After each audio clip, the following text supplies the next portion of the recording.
Hello दोस्तों, क्या हाल है। तारीख 14 जून 2024, दिन शुक्रवार, हिंदी तिथि अष्टमी। और आइए बात करते हैं आज के मुख्य समाचार में देश भर की तमाम बड़ी खबरों पर नजर डालते हैं। देखिए, एक तो हर साल आज के दिन को वर्ल्ड ब्लड डोनर डे के रूप में मनाया जाता है, यानी कि विश्व रक्तदान दिवस। और दोस्तों, आज इस खास मौके पर केंद्र सरकार भी एक नई पहल शुरू करने जा रही है। आज 14 जून को विश्व रक्तदाता दिवस पर देश के सभी अस्पतालों में लोगों की निःशुल्क रक्त जाँच की जाएगी, यानी कि ब्लड टेस्ट कराने का आपको कोई पैसा नहीं देना पड़ेगा। देश के स्वास्थ्य मंत्रालय ने सभी राज्यों को इस संबंध में पत्र भी जारी कर दिया है। और सरकार ने एक और नया प्लान ये भी बनाया है, देश भर के सभी मेडिकल कॉलेजों में बनेगा रक्तदाताओं का एक डेटा बैंक भी, ताकि आपातकाल की स्थिति में रक्तदाता तक पहुंचने के लिए ब्लड बैंक के डेटाबेस का इस्तेमाल किया जा सकेगा, है ना। चलिए आगे बढ़े खबरों में। देखिए, पहली अच्छी खबर, जल्द ही पेट्रोल, डीजल और बिजली बिल सस्ता हो सकता है, क्योंकि CII अध्यक्ष ने पेट्रोलियम पदार्थ व बिजली को GST के दायरे में लाने की मांग की है, क्योंकि अब लोकसभा चुनाव के बाद केंद्र की नई सरकार की पहली GST काउंसिल की मीटिंग 22 जून को होने जा रही है और इस बैठक में कई एजेंडों पर मुहर लगाई जाएगी। ऐसे में GST परिषद की बैठक में नई सरकार के फैसलों की मंशा भी हमें दिखाई देगी। क्या सस्ता और क्या महंगा होगा, ये भी पता चल जाएगा 22 तारीख को। तो अपडेट में आपको बता दूंगा सबसे पहले DLS न्यूज चैनल पर। फिलहाल देखिए, हमारे देश के एक्सपर्ट का भी ये मानना है कि टैक्स की दर की जगह राजस्व पर सरकार को फोकस करना चाहिए और GST स्लैब भी कम किए जाने चाहिए। वहीं भारतीय स्टेट बैंक SBI का कहना है कि अब निवेश के लिए कर्ज की तलाश कर रहा कॉर्पोरेट क्षेत्र। SBI चेयरमैन की रिपोर्ट में ये बात सामने आई है। और भारत के लिए एक और अच्छी खबर देखिए, साल 2034 तक $9 ट्रिलियन की इकोनॉमी होगी हमारी भारतीय अर्थव्यवस्था। और इस दरमियान भारत का स्टॉक मार्केट सेंसेक्स भी नई बुलंदियां छुएगा। मॉर्गन स्टैनली की लेटेस्ट रिपोर्ट में यह जानकारी सामने आई है। इसमें बताया गया है कि वैश्विक GDP में होने वाले कुल विकास में 20% हिस्सेदारी केवल भारत की होगी और अगले 4-5 सालों में भारतीय लोगों की आय में, यानी कि इनकम में भी सालाना 20% की बढ़ोतरी की संभावना है। कुल मिलाकर देखा जाए तो ये दशक भारत का होगा। अंतर्राष्ट्रीय एजेंसियां भी इस बात को मान रही हैं। और इसी बीच CII ने भी अनुमान लगाया कि इस साल 2024 में भारतीय अर्थव्यवस्था के लिए 8% की मजबूती देखने को मिल सकती है। और हाल ही में आपको पता होगा, जब RBI ने GDP का अनुमान बढ़ाया तो अब देखिए ऑल टाइम हाई पर पहुंच चुके हैं सेंसेक्स और निफ्टी भी। इंडियन स्टॉक मार्केट ने एक बार फिर से रिकॉर्ड ब्रेक किया। सेंसेक्स, निफ्टी के आंकड़े भी आप देख सकते हैं। चलिए अगली बड़ी खबर आ रही कि क्या अग्निपथ योजना में बदलाव की तैयारी कर रही है भारत सरकार, क्योंकि आपको पता होगा अभी इस लोकसभा चुनाव में भी ये अहम मुद्दा था अग्निपथ योजना का। और ऐसे ही कुछ मुद्दों के चलते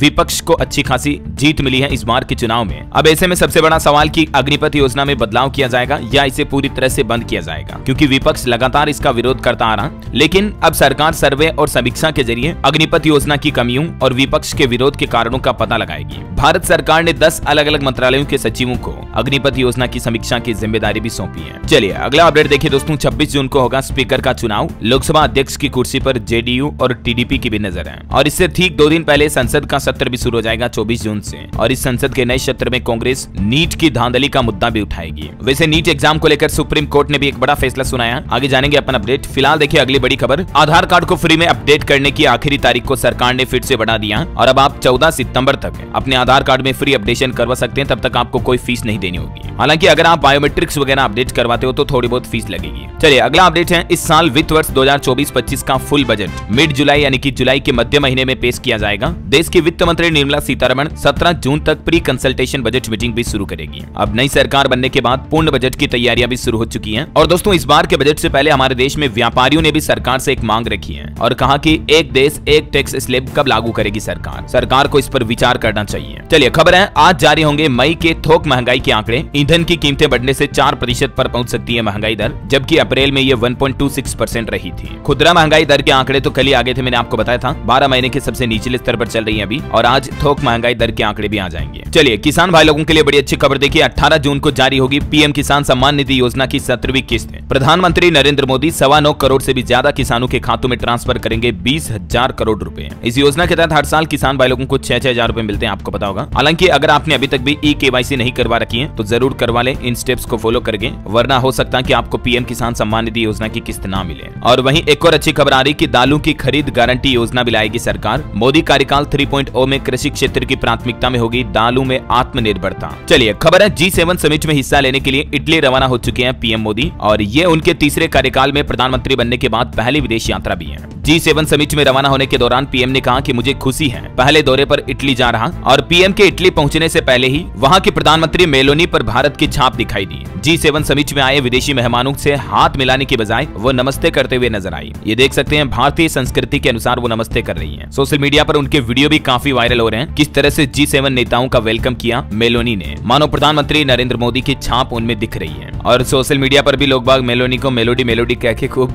पीएम मोदी के साथ जोड़ते हैं, आपको पता होगा। वैसे प्रधानमंत्री का जो ये इटली दौरा है ना दोस्तों, इस बार बहुत खास होगा। ये काफी अहम क्यों है देख सकते हैं आप कुछ की पॉइंट्स भी। लेकिन एक सबसे बड़ी चिंता की बात ये कि इटली में खालिस्तानी जो है वो विरोध कर रहे हैं, तो मोदी की सुरक्षा को लेकर भी खतरा हो सकता है। अभी एक दिन पहले आपको पता होगा वहाँ महात्मा गांधी की प्रतिमा को तोड़ दिया गया था, जिसका आज पीएम उद्घाटन करने वाले थे। चलिए अगली खबर देखिए। आने वाले अंतर्राष्ट्रीय योग दिवस से पहले पीएम मोदी ने शेयर किए आसन, योगा को जीवन का अहम अंग बनाने का आग्रह भी किया। और बड़ी खबर आ रही, मानवाधिकार आयोग ने हमारे देश की विधवा महिलाओं, माताओं, बहनों के कल्याण के लिए नई एडवाइजरी जारी की है। सरकारी आश्रय गृहों का बनेगा डेटाबेस, जिससे कि पता लग सकेगा कि कितनी संख्या है, तादाद है हमारे देश में विधवाओं की, और उनके पुनर्विवाह को लेकर भी अब सरकार नया प्लान बना रही है। चलिए बड़ी खबर देखिए। पाकिस्तान की संसद में भारतीय चुनाव की तारीफ करते हुए वहां के एक सांसद बोले कि हिंदुस्तान के चुनाव में कोई धांधली नहीं हुई, क्या हमारे देश में भी कभी ऐसा होगा? इमरान खान की पार्टी के सांसद सिबली फराज ने यह बात कही पाकिस्तानी संसद में लाइव। चलिए बड़ी खबर देखिए। आखिरकार नीट एग्जाम को लेकर स्टूडेंट्स जो विरोध करे थे तो उन्हें कुछ सफलता मिली है। नीट री एग्जाम का नोटिफिकेशन जारी हो चुका है। इसी महीने 23 तारीख को 1563 कैंडिडेट के लिए फिर से परीक्षा का आयोजन होगा और 30 तारीख को उन सभी कैंडिडेट का रिजल्ट आएगा। इनके लिए नए एडमिट कार्ड भी जारी होंगे, क्योंकि नीट एग्जाम में ये सबसे बड़ा आरोप था कि ग्रेस मार्क्स देने में गड़बड़ी हुई है ना। तो आखिरकार एनटीए ने खुद इस बात को सुप्रीम कोर्ट के सामने कबूल लिया है। अब उन सभी 1563 बच्चों को दोबारा परीक्षा देनी होगी जिन्हें ग्रेस मार्क्स दिए गए। इधर कांग्रेस का भी कहना है कि मोदी सरकार के कारनामों से 24 लाख छात्रों का भविष्य दांव पर है नीट एग्जाम की वजह से।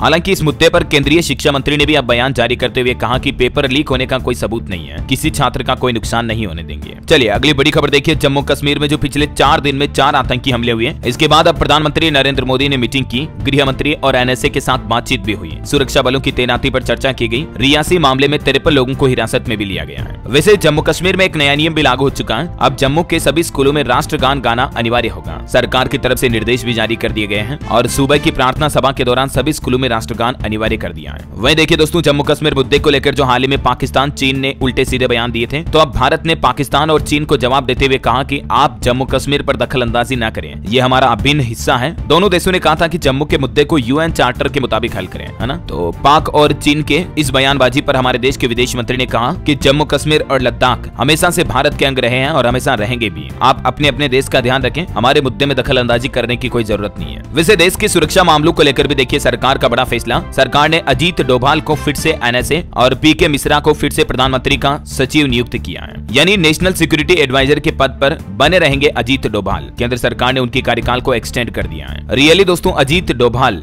जिन्होंने भारत की सिक्योरिटी में अहम योगदान दिया है, ऑपरेशन ब्लू स्टार से लेकर धारा 370 तक कई अहम मुद्दों पर सरकार के भरोसेमंद रहे हैं अजीत डोभाल नेशनल सिक्योरिटी के मामले में। और देश के रक्षा मंत्री राजनाथ सिंह ने भी कहा कि देश की सेनाएं हर चुनौती के लिए तैयार हैं। उन्होंने अगले 5 साल का रोडमैप भी बताया कि क्या प्लान होगा अगले 5 साल में। जी हाँ, देखिए रक्षा मंत्री राजनाथ सिंह का कहना है कि अगले 5 साल में 50,000 करोड़ का रक्षा निर्यात यानी कि डिफेंस एक्सपोर्ट किया जाएगा, और न सिर्फ एक्सपोर्ट बल्कि डिफेंस के सेक्टर में भारत को आत्मनिर्भर भी बनाया जाएगा। ये रक्षा मंत्री का नया प्लान है। चलिए अगला अपडेट है दोस्तों, रिलायंस जियो को मिला अंतर्राष्ट्रीय सीडीपी क्लाइमेट अवार्ड। जलवायु परिवर्तन को थामने और व्यवसाय में कार्बन उत्सर्जन को सीमित करने के चलते रिलायंस कंपनी को यह अवार्ड मिला है। और वहीं दोस्तों रिलायंस जियो यूजर्स के लिए भी एक और अच्छी खबर है, अब आपको और हाई स्पीड सुपरफास्ट इंटरनेट मिलेगा, क्योंकि रिलायंस अब लग्जमबर्ग के एसईएस के साथ हाई स्पीड इंटरनेट सैटेलाइट्स के जरिए उपलब्ध करवाएगा। क्योंकि रिलायंस के इस प्लान को स्पेस रेगुलेटर से एनओसी भी मिल चुकी है, नो ऑब्जेक्शन सर्टिफिकेट, है ना। तो जल्दी आपको और जियो का हाई स्पीड इंटरनेट मिलेगा। और वहीं देखिए बड़ी खबर दोस्तों, उत्तराखंड के जंगलों में आग का तांडव देखा जा रहा। अब तक 10 लोगों की जान जा चुकी है जंगलों में आग लगने की वजह से। 4 तो वन कर्मी ही जिंदा जल गए जो आग बुझाने गए थे। देखिए मतलब हालात। और वहीं इधर दिल्ली में प्रदूषण को कम करने के लिए अब सरकार ने एक अनोखी पहल शुरू की है। 15 जून से लागू होगी ग्रीष्मकालीन कार्य योजना। ये योजना 15 जून से लेकर 15 सितंबर तक लागू रहेगी। और इस योजना के जरिए दिल्ली में प्रदूषण से निपटने के लिए सरकार क्या क्या प्लान करेगी, डिटेल आप देख सकते हैं, जैसे वृक्षारोपण,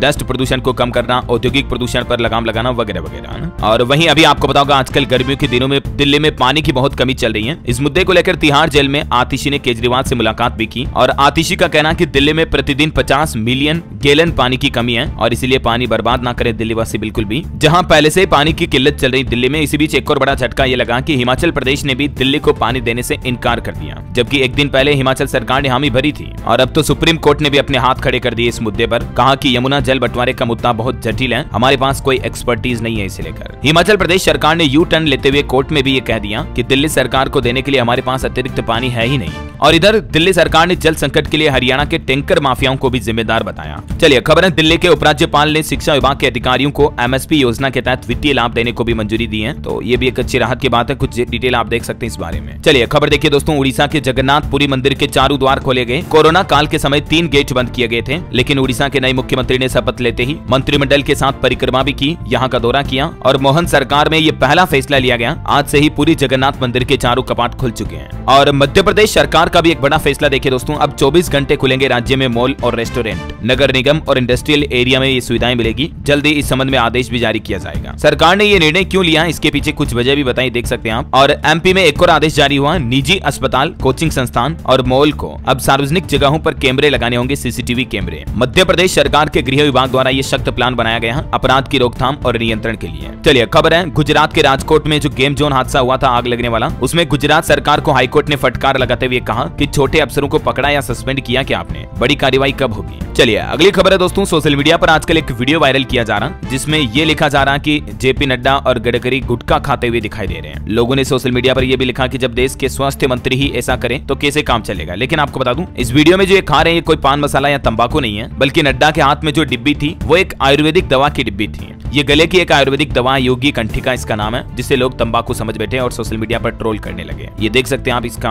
वीडियो का जूम व्यू भी है। चलिए बड़ी खबर है, कर्नाटक के पूर्व मुख्यमंत्री येदियुरप्पा के खिलाफ पॉक्सो केस में गैर जमानती अरेस्ट वारंट जारी किया कोर्ट ने। इनके ऊपर नाबालिग से यौन शोषण करने का आरोप है। बताया जा रहा है कि लड़की खुद रेप केस में मदद मांगने गई थी और लड़की के ही साथ इन्होंने यौन शोषण किया, और इसी केस के सिलसिले में कोर्ट ने गैर जमानती वारंट भी जारी कर दिया इनके खिलाफ। चलिए बड़ी खबर देखिए, विदेश राज्य मंत्री कीर्तिवर्धन सिंह पहुंचे कुवैत। आग की चपेट में आकर 40 से 45 भारतीयों की जान चली गई थी। अभी एक दिन पहले बिल्डिंग में आग लगी थी, आपको पता होगा। बताया जा रहा है कि 45 भारतीयों के शवों की तो पहचान हो चुकी है। घायलों से मिले केंद्रीय मंत्री और अब एयरफोर्स के विमान से भारत लाए जाएंगे शव। हालांकि विदेश राज्य मंत्री का कहना है कि शवों की पहचान करना ही बहुत मुश्किल है और फिलहाल उन सभी को वहां से भारत लाने के लिए हरक्यूलिस विमान भी रवाना हो चुका है। बताया जा रहा है कि उन मरने वालों में 3 उत्तर प्रदेश के निवासी भी थे। तो अब यूपी के सीएम योगी आदित्यनाथ ने भी वहां के इंडियन एम्बेसी से संपर्क किया है। चलिए खबर है, मोदी सरकार तीसरी बार। इस सॉन्ग को अरुण गोविल, अनूप जलोटा और राम शंकर ने लॉन्च किया। वही देखिए खबर है, देश की राष्ट्रपति द्रौपदी मुर्मू ने साल 2000 के लाल किले हमले के दोषी लश्कर आतंकी की दया याचिका को खारिज कर दिया है। देश के नए कानून मंत्री का कहना है कि समान नागरिक संहिता एजेंडा में शामिल है, लेकिन अब जेडीयू का कहना है कि इसके लिए आम सहमति भी जरूरी है। वहीं अपडेट है कि भारतीय state bank SBI general insurance ने अजीत शर्मा को ईस्ट 2 का रीजनल हेड बनाया। भारतीय स्टूडेंट के लिए भी अच्छी खबर है, इस साल 2024 में भारतीयों के लिए सबसे ज्यादा यूएस स्टूडेंट वीजा जारी किए जाएंगे। पिछले साल का रिकॉर्ड भी तोड़ेगा अमेरिका। खुद यूएस एम्बेसी की तरफ से ये बात की जानकारी दी गई है। तो अमेरिका में पढ़ने का सपना रखने वाले भारतीयों का सपना पूरा होगा, है ना। और वहीं खबर आ रही कि जल्द ही आपको एटीएम से पैसे निकालने के लिए ज्यादा ट्रांजैक्शन फीस देनी पड़ सकती है, क्योंकि बैंक आरबीआई और एनपीसीआई के साथ इस मुद्दे पर चर्चा भी कर रहे हैं। 23 रुपए प्रति ट्रांजैक्शन लगाने की मांग है इनकी।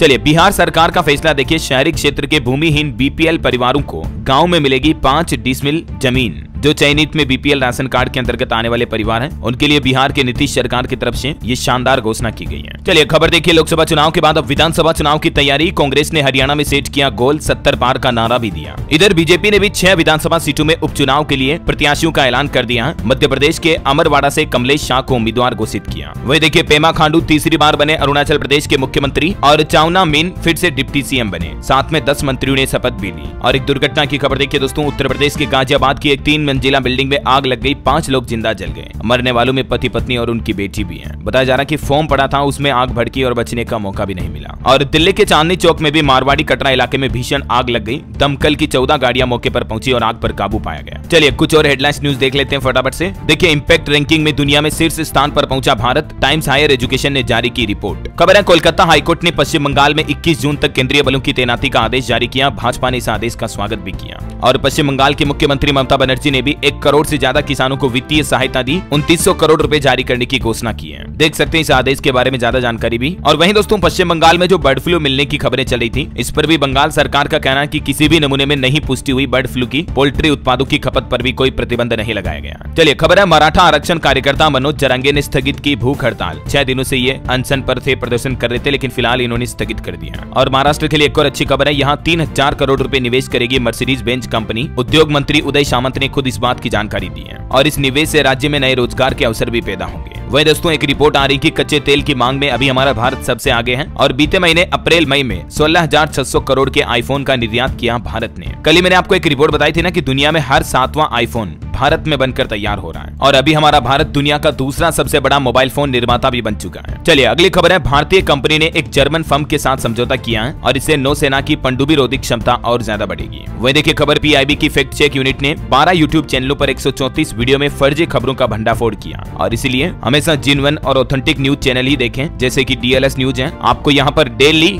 बिल्कुल 101% सच्ची और सही खबरें मिलती हैं। मैं खुद गारंटी के साथ, दावे के साथ आपको कह सकता हूँ। है ना, तो रोजाना की ताजा खबरें, मुख्य समाचार के अपडेट सबसे पहले अपने मोबाइल पर देखते रहने के लिए आप इस चैनल को सब्सक्राइब करके बेल आइकन जरूर दबा दीजिएगा और आपका दिल करे मन करे तो आपके डीएलएस भाई के लिए एक लाइक भी कर देना, पैसे तो लग नहीं रहे। बहरहाल अभी तो अपन कुछ और महत्वपूर्ण और काम की खबरें जानेंगे दोस्तों, लेकिन फिलहाल आज के मौसम समाचार पर नजर डाल लेते हैं। देखिए मौसम विभाग का कहना है कि उत्तर भारत में अभी तो और सताएगी लू और गर्मी और तेज पड़ेगी, क्योंकि महाराष्ट्र पहुंचने के बाद अब मानसून की रफ्तार कमजोर पड़ चुकी है। देखिए कुछ राज्यों के मौसम के हालात, झारखंड में गर्मी की वजह से 3 और लोगों की जान चली गई। मध्य प्रदेश, राजस्थान समेत 14 राज्यों में हीट वेव का अलर्ट है। सिक्किम में भी लैंडस्लाइड की वजह से एक व्यक्ति की जान गई, 5 अभी भी लापता है। हालांकि राजस्थान में 3 दिन पहले ही आ जाएगा मानसून। इस बार सामान्य से ज्यादा बारिश होने के संकेत है, मौसम विभाग की तरफ से ये पूर्वानुमान जताया गया। छत्तीसगढ़ के भी कई जिलों में आज बारिश की चेतावनी, सरगुजा संभाग में हीट वेव भी चलेगी। बिहार में पटना समेत 7 जिलों में रेड अलर्ट और 13 जिलों में ऑरेंज अलर्ट है गर्मी का, यानी लू और गर्मी से फिलहाल राहत नहीं मिलेगी। हरियाणा के भी 20 जिलों में हीट वेव का अलर्ट, 47 डिग्री के पार पहुंचा पारा। पंजाब के 12 जिलों में हीट वेव की चेतावनी, हिमाचल प्रदेश के भी 9 जिलों में हीट वेव का अलर्ट, गुजरात में 12 जून तक बारिश की संभावना। और वहीं देखिए भारत कनाडा मैच से पहले फ्लोरिडा में भी बाढ़ का अलर्ट जारी हुआ, 15 जून को यह मुकाबला होना है। और भी स्काईमेट वेदर की रिपोर्ट के मुताबिक अगले 24 घंटों के दौरान भारत में मौसम की संभावित गतिविधियां क्या रह सकती हैं, जिसकी जानकारी भी आप देख सकते हैं स्क्रीन पर, है ना। और चलिए दोस्तों सराफा बाजार पर नजर डालें तो देखिए सोने चांदी की कीमतों में थोड़ी गिरावट हुई है। सोना 50 रुपए और चांदी 550 रुपए तक सस्ती हुई। दिल्ली सराफा बाजार में भी सोने का भाव 72,150 प्रति 10 ग्राम चल रहा, जबकि चांदी 90,950 प्रति किलोग्राम चल रही है। ओके, और चलिए दोस्तों सराफा बाजार के बाद अब कुछ मार्केट के अपडेट्स भी देख लेते हैं। देखिए एक्सपर्ट का यह मानना है कि बैंक निफ्टी पर बुल्स का कंट्रोल तभी होगा जब 50-200 के लेवल को ब्रेकआउट करेगा। और खबर है वोडाफोन आइडिया के बोर्ड ने 2558 करोड़ रुपए के शेयरों की बिक्री भी मंजूर की। 2458 करोड़ रुपए जुटाएगी टोटल और इसके लिए 166 करोड़ नए शेयर भी इशू करेगी वीआई कंपनी। और वहीं सरकार ने शुगर इंडस्ट्री को लेकर एक अच्छा फैसला लिया, जिसके चलते कई स्टॉक एक ही दिन में 12% तक की तेजी में देखे गए। ये देख सकते हैं आप, Renuka sugars limited, Mawana sugars limited वगैरह वगैरह। और वहीं खबर है कि पेन्ना सीमेंट की 100% हिस्सेदारी खरीदेगी अंबुजा सीमेंट। अडानी ग्रुप की फर्म 10,422 करोड़ में कंपनी का अधिग्रहण करेगी। और भी अडानी ग्रुप सीमेंट सेक्टर की कई कंपनियों को खरीद सकता है, ऐसी भी रिपोर्ट आ रही है, लिस्ट आप देख सकते हैं। चलिए खबर है पेटीएम का जनरल इंश्योरेंस प्रोडक्ट बंद हुआ। इरडा ने मंजूर किया रजिस्ट्रेशन विड्रॉल एप्लीकेशन और कंपनी के स्टॉक में भी 7% तक की तेजी देखी गई। अभी 433 का लेवल पहुंच चुका है पेटीएम स्टॉक का। निवेशकों के लिए एक और अपडेट है, डीईई डेवलपमेंट इंजीनियर्स का आईपीओ भी अगले सप्ताह ओपन होगा 19 से 21 जून तक। ओके, और चलिए दोस्तों आगे बढ़ते हैं, अब अपन कुछ और महत्वपूर्ण खबरें देख लेते हैं फटाफट से। देखिए मोबाइल रिचार्ज के अलावा और भी अब आपको पैसे देने पड़ सकते हैं सिम कार्ड चलाने के लिए भी, क्योंकि मीडिया रिपोर्ट्स के मुताबिक फ्रॉड पर लगाम लगाने के लिए ट्राई की तरफ से यह नया नियम लागू किया जाएगा। एक फोन में 2 सिम कार्ड इस्तेमाल करने पर आपको अतिरिक्त चार्ज, अतिरिक्त पैसा देना पड़ेगा। और खबर है थर्ड पार्टी बैंकिंग फ्रॉड पर हाई कोर्ट ने एक बड़ा फैसला सुनाया। ऐसे मामलों में कस्टमर की कोई जिम्मेदारी नहीं होगी। मुंबई हाई कोर्ट ने एक ऐसे ही साइबर अपराध पर सुनवाई करते हुए ये फैसला सुनाया और बैंक को बड़ौदा को 76 लाख रुपए वापस करने का निर्देश भी दिया। वहीं देखिए भारत को विकसित अर्थव्यवस्था बनाने के लिए टैक्स रेट कम करने और दायरा और बढ़ाने की जरूरत है, एक्सपर्ट का यह कहना है सरकार से। और गेहूं के स्टॉक को लेकर भी सरकार ने बयान दिया, कहा कि देश के पास पर्याप्त गेहूं का भंडार है, फिलहाल आयात शुल्क में बदलाव की कोई योजना नहीं है। हालांकि फिर भी गेहूं का स्टॉक अभी काफी लेवल डाउन पर चल रहा है। और खबर है इस महीने के अंत तक खुल जाएगा गोरखपुर लिंक एक्सप्रेसवे, दिल्ली से आगरा आना जाना अब और आसान होगा। वहीं दोस्तों आम आदमी का फ्लाइट किराया अब और कम होगा और आम आदमी आसानी से हवाई जहाज में सफर कर पाएगा। नए एविएशन मिनिस्टर नायडू ने ऑफिस ज्वाइन करते ही एक बड़ी बात कही और उन्होंने कहा कि अगले 100 दिन में सरकार हवाई यात्रा के किराए को कम करने का प्लान भी बनाएगी। चलिए खबर है पीएलआई स्कीम से भारत के कई सेक्टर्स में 2 लाख नौकरियां पैदा होगी। देश में 4 लाख करोड़ रुपए तक का निवेश भी किया जाएगा। आने वाले कुछ ही सालों में PLI स्कीम के ये अच्छे नतीजे देखने को मिलेंगे। वहीं खबर है दिल्ली मेट्रो ने रेलवे PSU के साथ हाथ मिलाया। अब देश विदेश में साथ मिलकर कई सारे बड़े प्रोजेक्ट्स को अंजाम देंगे DMRC और RITES। और खबर है ऑक्सफोर्ड यूनिवर्सिटी के विशेषज्ञ बोले कि तापमान घटाने के लिए प्रति वर्ष 9 अरब टन कार्बन उत्सर्जन कम करना होगा। वहीं एक और वैज्ञानिकों की स्टडी आ रही कि रोजाना 1 ग्राम ज्यादा नमक खाने से एक्जिमा का खतरा बढ़ जाता है। दिन में टोटल 2 ग्राम सोडियम पर्याप्त है, यानी कि 2 ग्राम ही नमक खाएं, इससे ज्यादा ना खाएं। अमेरिका के सैन फ्रांसिस्को यूनिवर्सिटी के वैज्ञानिकों ने यह रिसर्च की है। और दोस्तों आजकल हमारे देश के 2 संतों में एक बड़ी कंट्रोवर्सी चल रही है, आपको पता होगा अगर सोशल मीडिया पर आपने देखा होगा तो। राधा रानी विवाह मामले को लेकर महाराज प्रेमानंद और पंडित प्रदीप मिश्रा दोनों एक दूसरे के खिलाफ हो गए हैं। पिछले कुछ दिनों से दोनों एक दूसरे के काफी एंटी बयान भी दे रहे हैं। देखिए प्रदीप मिश्रा बोले कि प्रमाण चाहिए तो कुबेश्वर धाम आ जाएं। राधा रानी पर प्रवचन को लेकर विवाद पैदा हुआ। संत प्रेमानंद ने कहा था कि तुम नरक में जाओगे। प्रेमानंद महाराज भी बोले कि प्रदीप मिश्रा 4 श्लोक पढ़कर प्रवक्ता बन गए। इधर पंडित मिश्रा ने कहा था कि राधा की शादी कृष्ण से ही नहीं हुई बल्कि किसी और से हुई थी। तो इन्हीं बातों को लेकर दोनों के बीच कंट्रोवर्सी बनी हुई है। चलिए अगली बड़ी महत्वपूर्ण खबर आ रही दोस्तों। देखिए हमारे देश में साइबर फ्रॉड की लगभग रोजाना 7,000 शिकायतें आती है। विदेशों से बड़ा फ्रॉड का कारोबार चल रहा, इसलिए आप इस डिजिटल जमाने में सजग और सावधान रहें। लेटेस्ट रिपोर्ट में बात सामने आई कि सिर्फ 4 महीनों में ही साइबर ठगों ने 1750 करोड़ रुपए उड़ाए अलग अलग लोगों के बैंक खातों से।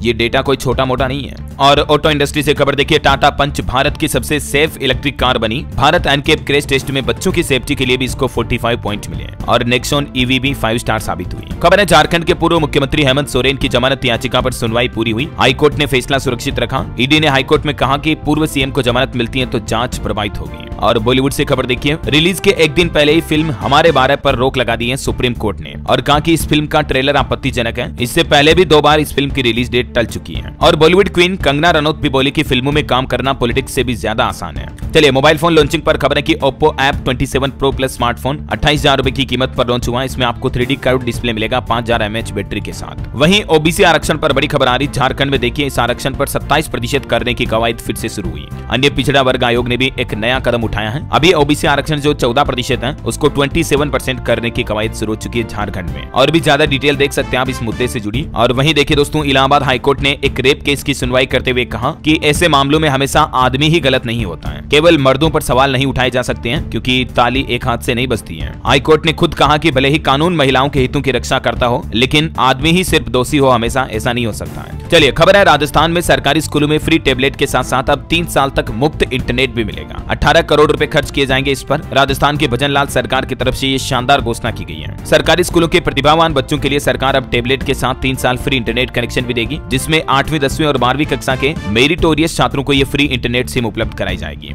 और इसके लिए शिक्षा विभाग ने 55,800 सिम खरीदने का ऑर्डर भी दे दिया है ना। और वहीं देखिए राजस्थान विधानसभा का बजट सत्र भी 3 जुलाई से शुरू होगा। नई भर्तियों की घोषणा भी होने के आसार है। भजनलाल सरकार फुल बजट पेश करेगी। और खबर है राजस्थान में लोगों को जल्द ही मिल सकेगी सस्ती और निर्बाध बजरी यानी कि रेत। मुख्यमंत्री भजनलाल ने RSMML को स्वीकृत की 3 खनन पट्टों की LOI भी। और देखिए राजस्थान पाली से अयोध्या जा रहा भगवान श्री राम के लिए धनुष बाण भी और साथ में हनुमान गदा भी है। ये देख सकते हैं बड़ी विशाल गदा की तस्वीरें भी। ये राजस्थान के पाली में बनाई गई हैं। उत्तर प्रदेश अयोध्या में राम मंदिर में लगाया जाएगा इनको। 20 कारीगरों ने 45 दिन में बनाया 1100 किलो का धनुष और 1600 किलो की गदा। और वहीं खबर है राजस्थान में बैंक ऑफ बड़ौदा में ट्रांसफर को लेकर भी अधिकारियों ने इसे तुगलकी फरमान बताया। हाल ही में जो प्रशासन ने 4000 से ज्यादा अधिकारियों के ट्रांसफर कर दिए हैं, उसके बाद काफी कंट्रोवर्सी होने लगी और अधिकारियों ने विरोध प्रदर्शन भी किया। चलिए खबर है दोस्तों, मध्य प्रदेश का सरकारी स्कूल दुनिया के टॉप 10 स्कूलों में शामिल हुआ। रतलाम के स्कूल का वर्ल्ड बेस्ट स्कूल प्राइज में सिलेक्शन हो चुका है। 100 देशों से मिले थे आवेदन। वैसे नीट एग्जाम पर मध्य प्रदेश हाईकोर्ट में भी सुनवाई टली। अब आज इस मुद्दे पर सुनवाई होगी। वहीं देखिए मध्य प्रदेश में स्वास्थ्य विभाग में 46,491 भर्तियों की डिटेल भी मांगी है सरकार ने। Multi skilled group D worker के पद सबसे ज्यादा है। और MP बैतूल को 1008 विकास कार्यों की सौगात भी देंगे मुख्यमंत्री डॉक्टर मोहन यादव। आज मुल्ताई में 347 करोड़ के कार्यों का भूमि पूजन करेंगे। और वहीं मध्य प्रदेश में PM श्री वायु सेवा योजना भी शुरू हो चुकी है। अब 4 घंटे का सफर 15 मिनट में पूरा होगा। MP के कई जिलों से नई हवाई यात्रा शुरू होने जा रही है। और खबर है मध्य प्रदेश भिंड में देखिए दूषित पानी पीने से 3 लोगों की जान जाने की रिपोर्ट सामने आ रही। 76 बीमार भी हो गए। हालांकि सरकार ने इन मौतों से इनकार किया। रेलवे से खबर है मध्य प्रदेश अनूपपुर से गुजरने वाली 28 ट्रेनें भी रद्द हुई। 25 दिनों तक ये नहीं चलेगी। और रेलवे से एक और अपडेट ये भी आ रहा कि छत्तीसगढ़ से गुजरने वाली 54 ट्रेनों को भी रद्द कर दिया। 16 जून से 10 जुलाई तक कैंसिल रहेगी ये ट्रेनें। डेवलपमेंट कार्य के चलते ये ट्रेनों के काफी रूट बदले भी हैं, है ना। और वहीं आपको बता दूं छत्तीसगढ़ विधानसभा का मानसून सत्र भी 22 जुलाई से शुरू होगा। स्पीकर बोले कि डबल इंजन मॉडल में तेज होगा काम। नई असेंबली का फर्स्ट लुक भी जारी हुआ और छत्तीसगढ़ के मुख्यमंत्री विष्णुदेव साय आज से रोजाना विभागों की समीक्षा करेंगे। पहले दिन कृषि विभाग की होगी चर्चा, कई अहम योजनाओं पर कितना काम हुआ उसकी डिटेल भी देखेंगे। और छत्तीसगढ़ महेंद्रगढ़ में एमसीबी में खुलेगा सरकारी पॉलिटेक्निक कॉलेज भी। All India council for technical education से 240 सीटों की मंजूरी मिल चुकी है। इधर उत्तर प्रदेश के मुख्यमंत्री योगी आदित्यनाथ ने भी अपने आवास विभाग की समीक्षा की। योगी बोले कि खुर्जा और बुलंदशहर विकास प्राधिकरण को मिलाकर गठित होगा नया प्राधिकरण। और यूपी के पॉलिटेक्निक संस्थानों में एडमिशन की परीक्षाएं भी शुरू हो चुकी हैं। वहीं हाल ही में उत्तर प्रदेश की योगी सरकार ने सरकारी कर्मचारियों के लिए भी एक खुशखबरी भरा फैसला लिया था, मैंने आपको बताया भी था। 18 साल पहले रिटायर हो चुके लोगों को भी वेतन वृद्धि का लाभ मिल सकेगा, है ना। और वहीं देखिए योगी सरकार ने सुनी पुकार, जमरार बांध से जामनी नदी में छोड़ा पानी, टीकमगढ़ के 1.5 लाख निवासियों को राहत मिली। उत्तर प्रदेश में जनसंख्या स्थिर करने के लिए भी सास बेटा बहु सम्मेलन चलाएगी योगी सरकार। ये नई तैयारी की जा रही। 27 जून से 10 जुलाई तक ये सम्मेलन चलेगा और भी इस बारे में ज्यादा डिटेल आप स्क्रीन पर देख सकते हैं। और एक अच्छी खबर है, उत्तर प्रदेश में बरेली जिले में भी शुरू होगी मेट्रो सेवा। पटेल चौक से धर्मकांटा तक भूमिगत मेट्रो चलेगी। और योगी सरकार का बड़ा फैसला, अयोध्या में अब नहीं तोड़े जाएंगे पुराने मंदिर। रामनगरी में प्रस्तावित फ्लाईओवर निर्माण का प्रस्ताव भी निरस्त हुआ। यूपी पुलिस के भ्रष्ट कर्मचारियों पर भी सबसे बड़ी कार्रवाई करते हुए 2 दिन में ही 12 दरोगा और 6 मुंशी समेत 56 कर्मचारियों को निलंबित किया गया। और दोस्तों आने वाले बकरीद त्योहार को लेकर भी सड़कों पर नमाज नहीं पढ़ी जाए, सीएम योगी ने बैठक में अधिकारियों को साफ निर्देश जारी किया। वैसे आपको बता दूं इस साल बकरीद का त्योहार 17 जून को मनाया जाएगा देश और दुनिया भर में। और 17 जून को नमाज पढ़ने का समय भी क्या होगा देख सकते हैं आप। और खबर है पोर्ट टैक्सी नहीं बल्कि अब नोएडा में चलेगी लाइट रेल। ग्रेटर नोएडा से एयरपोर्ट तक सफर कराएगी ये लाइट ट्रेन। और नोएडा में देखिए 1 करोड़ की प्रतिबंधित ई सिगरेट भी बरामद हुई। 3 हिरासत में लिए गए। यूपी पुलिस को मुख्य सरगना की तलाश है। खबर है मध्य प्रदेश के टीकमगढ़ को भी पानी देगा अब उत्तर प्रदेश। एमपी के सीएम मोहन यादव की मांग पर मुख्यमंत्री योगी आदित्यनाथ ने भी एक बड़ा फैसला सुनाया। और देखिए अब सप्ताह में एक दिन बेटियां करेगी गंगा घाट की आरती। प्रयागराज में गंगा दशहरा से ये नई परंपरा शुरू होगी। बिहार रेलवे से भी खबर है, दिल्ली के बीच चलेगी सुपरफास्ट क्लोन एक्सप्रेस ट्रेन। 14 से 30 जून तक चलाई जाएगी ये पटना से नई दिल्ली। और वहीं देखिए बिहार के मुख्यमंत्री नीतीश कुमार ने समीक्षा बैठक की। विकास कार्यों को तेजी से पूरा करने के निर्देश भी दिए और बोले कि खिलाड़ियों को पंचायत स्तर तक सुविधाएं मिलनी चाहिए। आने वाले 29 जून को जेडीयू राष्ट्रीय कार्यकारिणी की बैठक भी होगी बिहार में। लोकसभा चुनाव के नतीजों के बाद नीतीश कुमार ने ये पहली मीटिंग बुलाई है। कई अहम मुद्दों पर मंथन होगा। और बिहार में डीएलएड प्रथम वर्ष और एस्टेट की परीक्षा भी स्थगित हुई। 18 जून को पेपर होना था लेकिन बकरीद के त्योहार को देखते हुए बोर्ड ने फैसला लिया। और खबर है झारखंड में जेएसएससी के अध्यक्ष को मुख्यमंत्री चंपई सोरेन ने निर्देश दिया और कहा कि सितंबर तक पूरी कर लें सभी नियुक्तियां और बहाली में गड़बड़ी नहीं होनी चाहिए, बर्दाश्त नहीं किया जाएगा। झारखंड सरकार की एक और नई पहल देखिए, स्कूलों में चलेगा एंटी ड्रग और नारकोटिक्स कैंपेन। 18 से 25 जून तक ये कैंपेन का आयोजन होगा जिसमें स्कूलों के पास बिके नशीले पदार्थ तो सख्त कार्रवाई भी होगी, ये निर्देश भी जारी किया। और खबर है हरियाणा में ग्रुप सी और डी में 5000 नौकरी देगी सरकार। राज्य में 1,80,000 सरकारी पद खाली है। अभी 1.25 लाख कच्चे कर्मचारियों से काम चल रहा है। और बेरोजगारी का लोग बाग युवा किस तरह से विरोध कर रहे हैं तस्वीरें भी आप देख सकते हैं सरकारी नौकरी की मांग को लेकर। खबर है पंजाब में शिक्षकों के प्रमोशन की राह साफ हुई। शिक्षा विभाग ने प्रोविजनल वरिष्ठता सूची जारी की। 19 तारीख से चेक होंगे डॉक्यूमेंट भी। वही देखिए पराली जलाने को लेकर केंद्र से पहले पंजाब सरकार सख्त हुई। दिल्ली में मीटिंग की और धान का सीजन शुरू होते ही एडवांस प्लानिंग भी मांगी। और गुजरात के मुख्यमंत्री भूपेंद्र पटेल ने आदेश दिया कि अवैध निर्माण शुरू होते ही रोक लगे। हरियाणा में 5 जिलों में हवाई अड्डा निर्माण के लिए शुरू हुआ सर्वे। नागरिक उड्डयन मंत्री कमल गुप्ता बोले जल्द ही लोगों को कई और हवाई अड्डों की सौगात मिलेगी।